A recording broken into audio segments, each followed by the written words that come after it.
The phone is in your hand, the screen is glowing, and your whole world just stopped turning.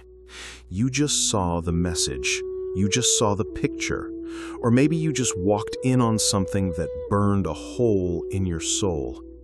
In this exact second, your heart is pounding so hard you can hear it in your ears. You want to scream, you want to cry, you want to smash everything in the room. But listen to me very carefully. The next 5 minutes will decide the next 5 years of your life. If you scream, you lose. If you beg, you lose. If you ask why, you lose. Today, I am going to tell you exactly what to do in the literal second you catch her. I am going to show you how to handle the worst moment of your life like a king, not a victim. Because if you mess this up, you don't just lose the girl, you lose your self-respect.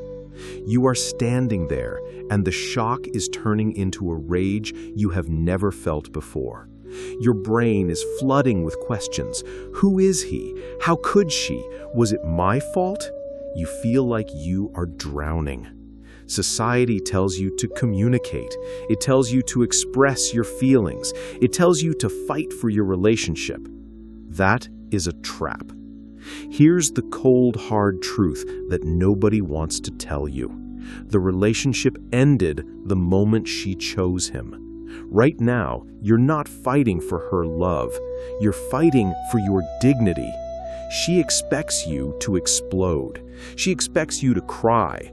She has already played this movie out in her head 1,000 times.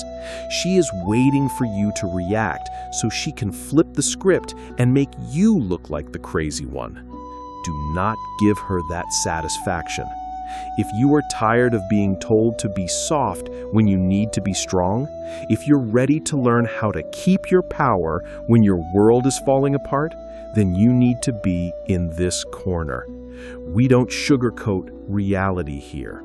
So do yourself a big favor and hit that subscribe button right now. Join the men who are learning the hard truths about life and love. Let me tell you about a guy named Steve. Steve came home early from a business trip. He saw a car in the driveway that wasn't his. He walked in and found his wife with another man. Steve lost it. He started screaming. He threw a vase. He threatened the guy. He was crying and yelling, asking her, "How could you do this to me after everything I did for you?" Do you know what happened? She got calm. She looked at him like he was a child having a tantrum. She told the police, yes, the police were called because of the noise, that she felt unsafe because Steve was being violent.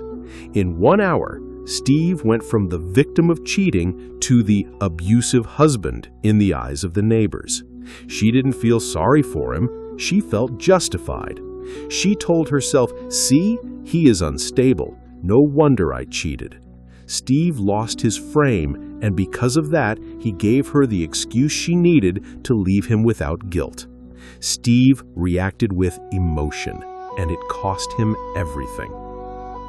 Now, look at the second story. Let's talk about Brian. Brian found the emails. It was an emotional affair with an ex-boyfriend. Brian was a soft-hearted guy.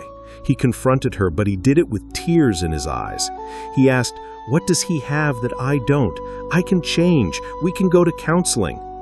Brian thought he was fighting for love, but in her eyes, he was begging. When a woman betrays you and you beg her to stay, you are telling her that you have zero value. You are telling her that she is the prize, even when she is the traitor. She stayed with him for a few months out of pity, but she never touched him the same way again. She looked at him with disgust because he thanked her for stabbing him in the back. Eventually, she left him anyway for a man she respected. If these stories are making your stomach turn, that is good. You need to feel that. You need to know what not to do. Make sure you hit that subscribe button and turn on notifications. I am going to teach you how to never be Steve or Brian.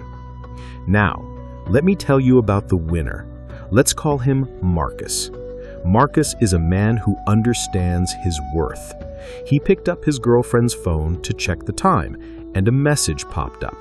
"I can't wait to see you tonight." It wasn't from him. Marcus didn't scream. He didn't throw the phone.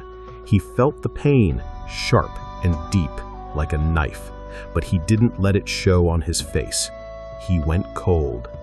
He walked into the living room where she was watching TV. He stood in front of the TV and looked at her. He said, "I saw the message. You have 1 hour to pack your bags and leave my house." She panicked. "It's not what you think. Let me explain. You're throwing away 3 years over a text?" She started crying. She tried to hug him. She tried to get him to argue with her. Marcus didn't move. He didn't argue. He didn't ask who the guy was. He didn't ask if they slept together. He knew that the disrespect was enough. He simply said, 59 minutes. He sat in the chair and read a book while she cried and packed. He didn't help her. He didn't look at her. When she left, he locked the door. He blocked her number. He never spoke to her again. 6 months later, she was telling everyone that Marcus was the one that got away. She was obsessed with him. Why? Because he was the only man strong enough to punish her bad behavior with the ultimate consequence, his total absence. Marcus won because he understood that you cannot negotiate with betrayal. The moment you catch her, she loses the privilege of your time. She loses the privilege of your emotion. So if you catch her, your silence is your weapon. When you yell, she knows she still has power over you. When you cry, she knows you have broken you. But when you are silent, when you are cold, that terrifies her. It tells her that you are a man who can survive without her. And that is the most attractive and powerful thing a man can be. Do not ask for details. Do not ask, "Did you love him?" It doesn't matter. The act is done. The contract is broken. Treat it like a business deal that went bad. You don't scream at the business partner. You cut your losses and you close the account.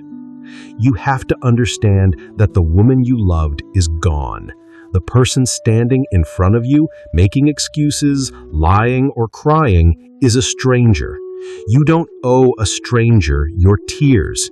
You owe yourself a future free from disrespect. So here is the smart question I want you to answer in the comments below, and really think about this. Do you think a relationship can ever truly recover after cheating, or is the trust gone forever the moment the betrayal happens? I want to hear your honest opinion.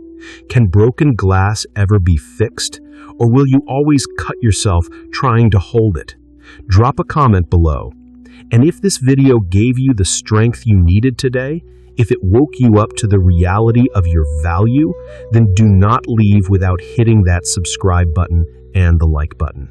We are building a brotherhood of men who refuse to accept less than they deserve. Be strong, be stoic, and never let them see you bleed.